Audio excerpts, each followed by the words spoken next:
इसी तरह लुटाती रही तो सास नंदे तुम्हें कंगाल बना देंगी। हाँ, कह देती हूँ, अभी सब नया नया है, इसीलिए तुम्हें सब हरा ही दिखाई देता है।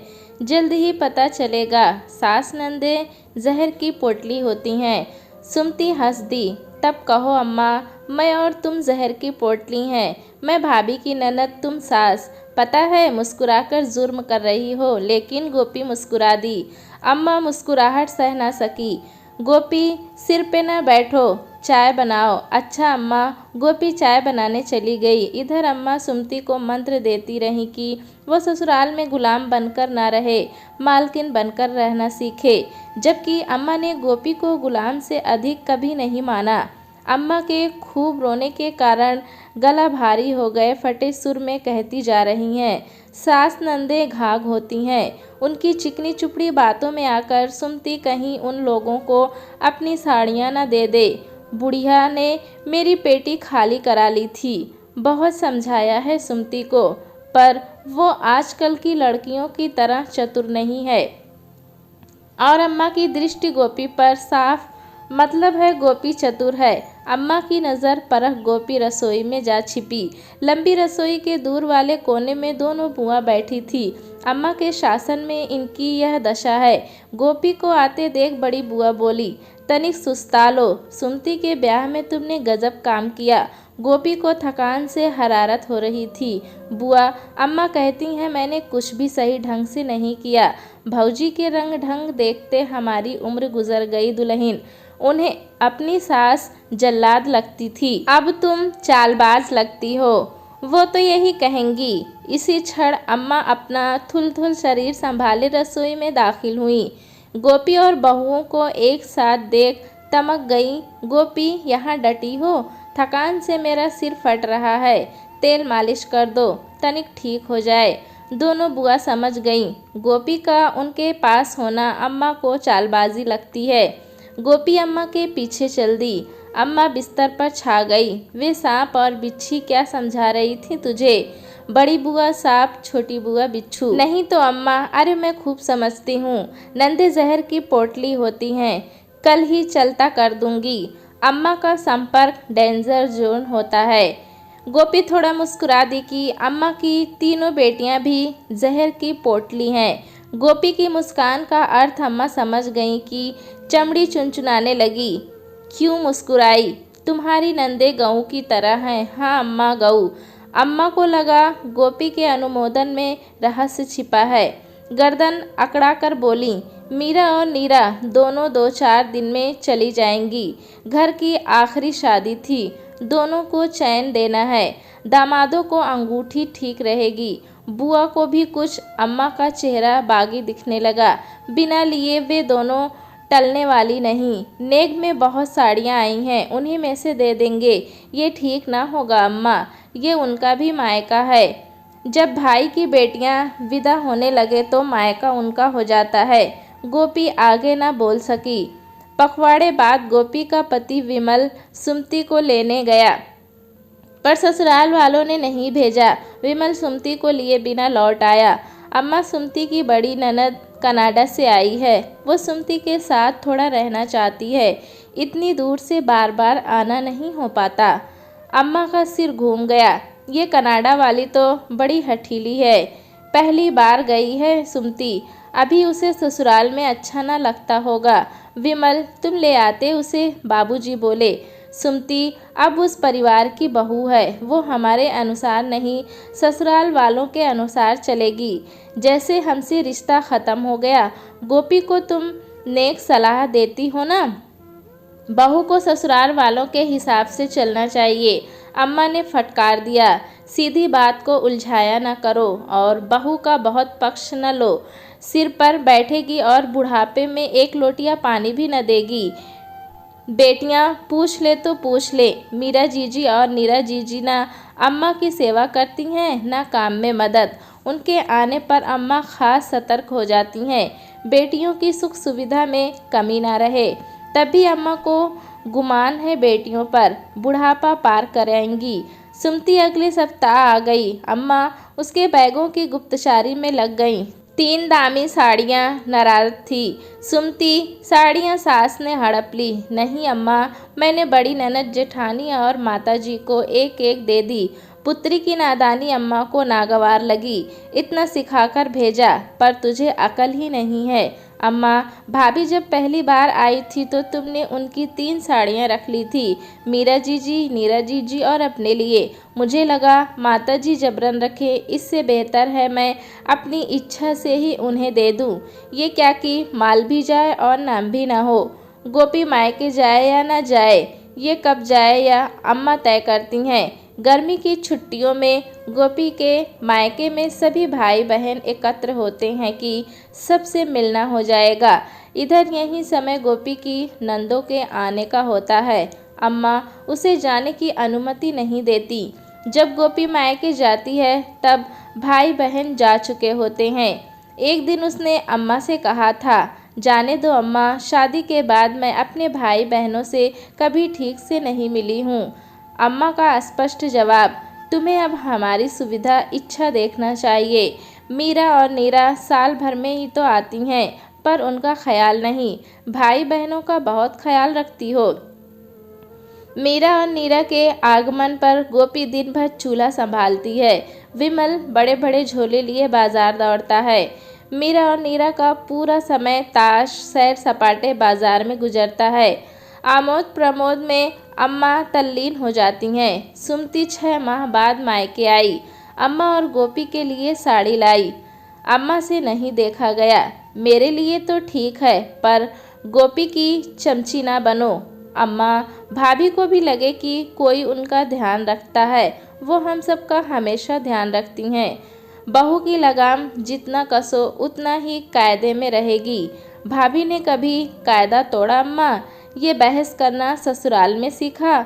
हाँ, मैं बहू बनी तो पता चला हूँ कि बहू कुछ भावनाएं होती हैं। वो मान और सम्मान चाहती है। मेरी बड़ी ननद कनाडा लौट गई, पर छोटी के नखरे उसकी झूठी थाली तक मैं उठाती हूँ। अम्मा सदमे में। सुमती, तुम उसकी गुलाम नहीं हो, पर बहू तो हूँ। बहू को ये सब करना चाहिए। अपने ही घर में देखती हूँ अम्मा। गोपी भाभी, भाई भाड़ में। परिमार्जन से कहो तुम्हें अपने साथ ले जाएं। अच्छी पोस्ट में है, तुम क्यों दबोगी इस छुटकी नंदियों से? वे ले जाना चाहते हैं, पर माताजी कहती हैं कुछ दिन हमारी सेवा करो।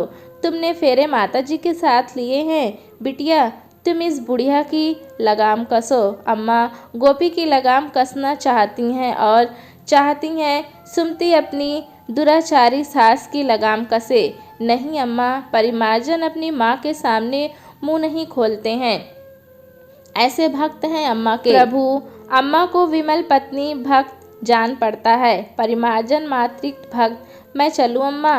भाभी का काम में हाथ बटा दूँ। 4 दिन को आई हूँ, सुस्ता लो अम्मा। यहाँ आदत बिगाड़ लूँगी तो ससुराल में अखरेगा। सुबह 6 से रात 12 तक काम और काम। सुमती, तुम्हारी तो मजदूर से भी खराब हालत है। गोपी और सुमती रसोई में आ गई। गोपी पूछने लगी, सच कह रही हो क्या सुमती? भाभी, मुझे कोई तकलीफ नहीं है, वे अच्छे लोग हैं। मैं अम्मा को महसूस कराना चाहती हूँ कि वे जो व्यवहार तुम्हारे साथ करती हैं वही बेटी के साथ हो तो कैसी आग लगती है। पर तुम अम्मा से ये सब नहीं बताओगी। आगे आगे देखो होता है क्या। फिर सुमती अपने 2 माह के बच्चे को लेकर मायके आई। अम्मा जल्दी ही मुख्य मुद्दे पर आ गईं। सुमती, बरही में मैंने काफ़ी सामान भेजा था, सास ने तो नहीं हड़प लिया। उन्होंने नहीं हड़पा, मैंने ही सब उन्हें सौंप दिया था। परिमार्जन बोले, बेटा हुआ है तो सबका नेक बनता है। सास, दोनों नंदों और जेठानी को हम लोगों ने सोने के कंगन दे दिए। अम्मा पर गाज गिरी, बेसहुर कंगाल हो जाएगी। ना देती तो परिमार्जन को बुरा लगता। अपनी बड़ी बहनों को देखो, पति को मुट्ठी में रखती हैं। कुछ सीखो। स्त्रियों की मनोवृत्ति विचित्र होती है। बेटी को पढ़ाती है, पति को मुट्ठी में रखो। बहू को आरोप देती हैं, ये मेरे बेटे को मुट्ठी में रखती है। अम्मा, यह गुण तो हमें आता नहीं। तुम्ही से जाना है, पहली संतान, वो भी पुत्र हो तो सास नंदों को कुछ देना चाहिए। गुड्डू हुआ था तब तुमने भाभी के कंगन उतरवा लिए थे।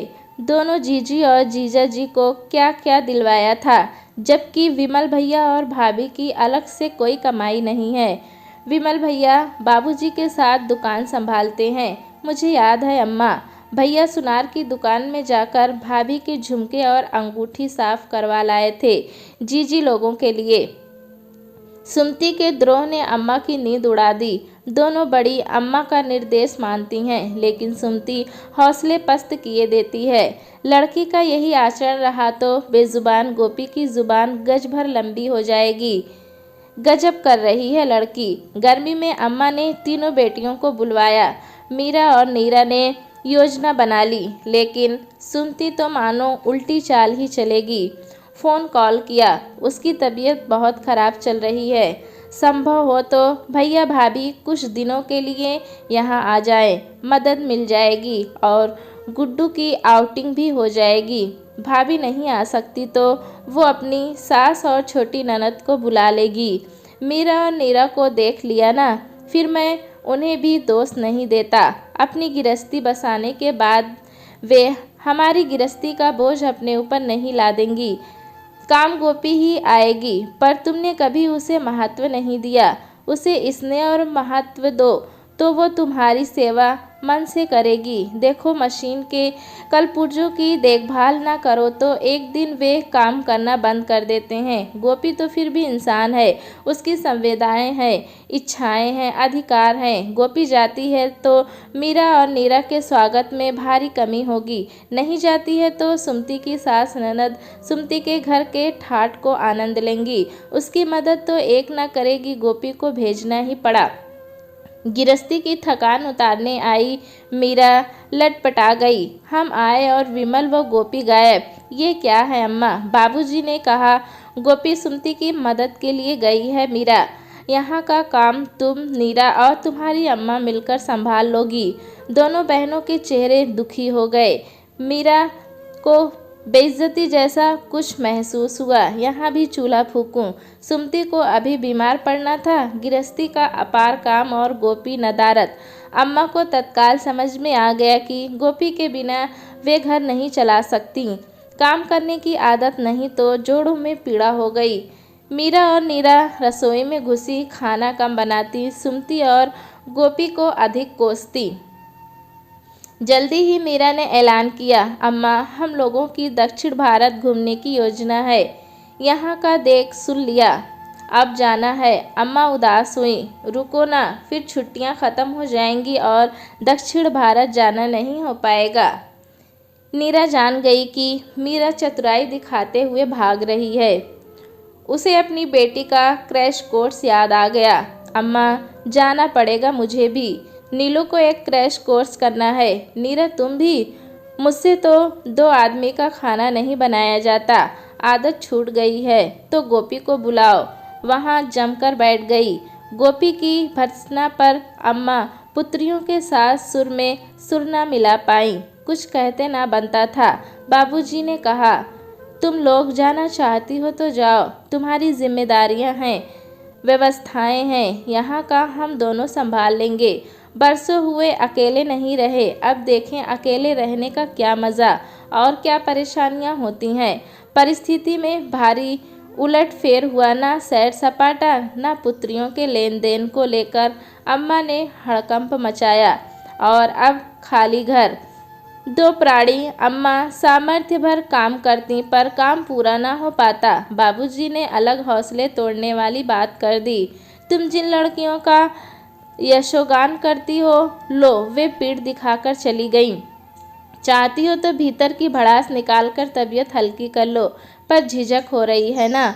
होती हैं कुछ स्त्रियां, सेवा बहू से लेती हैं, श्रेय बेटियों को देती हैं। मैंने बार बार तुम्हें कहा कि जो विमल और गोपी हमारा इतना काम करते हैं, उन्हें ना सराहा तो कोई बात नहीं, पर परेशान भी ना करो। बाहर वाले मदद को नहीं आएंगे, यही लोग काम देंगे, तो क्या हम उन्हें थोड़ा सा प्रेम और महत्व नहीं दे सकते? अमर बेल का स्वभाव जानती हो, जिस पेड़ पर चढ़ती है उससे अपना पोषण लेती है और उसे सुख देती है। फिर कहता हूँ गोपी से सहारा लो, पर उसे ठूंठ न बना दो। वो विद्रोह कर दे तो हम इस बुढ़ापे में क्या करेंगे? उसके हाथ पैर मजबूत हैं, हमारे थक रहे हैं। विमल और गोपी अलग हो जाएं तो वे अपना काम चला लेंगे, हम अकेले नहीं चला सकेंगे। मीरा और नीरा को देख लिया ना, फिर मैं उन्हें भी दोष नहीं देता। अपनी गृहस्थी बसाने के बाद वे तुम्हारी गृहस्थी का बोझ अपने ऊपर नहीं ला देंगी। काम गोपी ही आएगी, पर तुमने कभी उसे महत्व नहीं दिया। उसे स्नेह और महत्व दो, वो तुम्हारी सेवा मन से करेगी। देखो, मशीन के कलपुर्जों की देखभाल ना करो तो एक दिन वे काम करना बंद कर देते हैं। गोपी तो इंसान है, उसकी संवेदनाएं, इच्छाएं हैं, अधिकार हैं। अम्मा सुनती रही बाबूजी की बातें। शायद वे पहली बार चित देखकर सुन रही हैं, वरना पुत्रियों को अपना बल मानने वाली वे धीरज से किसी की नहीं सुनती हैं, मनमानी करती हैं। इस वक्त खुद को दुर्बल पा रही हैं और बाबूजी की बातों में उन्हें सच दिखाई दे रहा है। यही वजह रही वापस आए बेटे बहू से पूछने की। उन्होंने पूछा, कोई तकलीफ तो नहीं हुई? आवाज़ नम है, लहजा नरम। गोपी ने सोचा था अम्मा एकदम दंगा कर देंगी कि यहाँ लड़कियाँ तंग हुई और यह आनंद लूटने गई थी, लेकिन तस्वीर बहुत भिन्न। गोपी ने बताया, सुमति ने बिल्कुल तकलीफ नहीं होने दी। कैसी है उसकी तबीयत, ये बताना कठिन था। कैसे बताए कि सुमति बेहद तंदुरुस्त है। घर उसे 100 परिमार्जन के साथ शिमला निकल गई कि भाभी तुम लोग कुछ दिन यहाँ एकदम फ्री होकर रहो। अम्मा जान लें तुम्हारे बिना घर नहीं चल सकता। मीरा जीजी और नीरा जीजी एक दिन अम्मा की सेवा नहीं कर सकती। सुमति की धारणा का सत्यापन यहाँ हो चुका है। अम्मा ने दोहराया, विमल सुमति ठीक है ना? विमल हंसा, ठीक है अम्मा, तुम कैसी हो? दुबला गई हो? अम्मा हंस दी, बुढ़ापा है, दुबलाएंगे ही ना। मैं तुम लोगों के लिए चाय बना दूं? चाय मैं बनाऊंगी अम्मा, तुम इनसे सुमति के हाल समाचार पूछो। गोपी हाथ मुंह धोने के लिए स्नान घर की तरफ चली गई। अम्मा जाती हुई बहू को देख रही। हाँ, थोड़ा स्नेह, थोड़ा विश्वास दो तो ये पराए घर की बेटियाँ पेट जाई बेटियों से अधिक अपनी हो जाती हैं। मुझ अभागन की मति मारी गई थी, जो गोपी जैसी बेटी का मैं दिल दुखाती रही। गोपी चाय बनाकर लाई। अरे तू भी आजा, हमारे साथ चाय पी ले। नहीं अम्मा, वो आ भी जा, सास की बात नहीं मानेगी। गोपी सास का यह प्यार देख बहुत खुश हुई। विमल भी अपनी माँ का यह रूप देखकर बहुत खुश था। गोपी और विमल दोनों ने मन ही मन अपनी बहन सुमति का धन्यवाद किया। दोस्तों, कहानी कैसी लगी हमें कमेंट में ज़रूर बताएं। चैनल पे नए हैं तो एक लाइक और सब्सक्राइब करना ना भूलें।